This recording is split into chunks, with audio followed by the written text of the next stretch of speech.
Hoy mga bata, bakit ayaw niyong kumain ha? Lalong-lalo ka na Dre. At ikaw bunso Emma, bakit ayaw niyong kumain?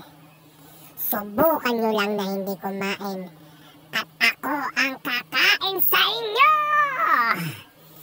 Pag hindi kayo kumain, kakainin ko ang mga mata niyo, pati ang mga kamay at ang mga paa niyo.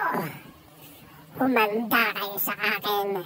Mamayang gabi, kakainin ko kayo ng buong buo.